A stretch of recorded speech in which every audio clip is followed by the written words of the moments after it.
Hello guys, welcome to another video. Without further ado, let's get into this video. Yesterday, a rep sent a video on YouTube in the Trains Universe Discord server. In that video, there are a lot of interesting things. For Trains, Intercity, let's watch it.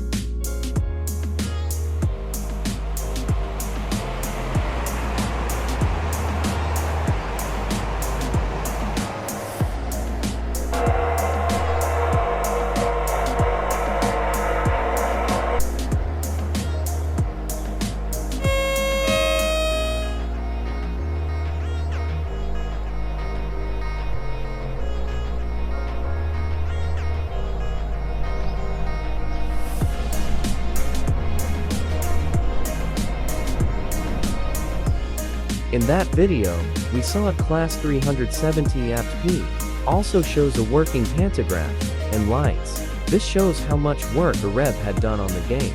At the end of the video, we also saw a release date for the game.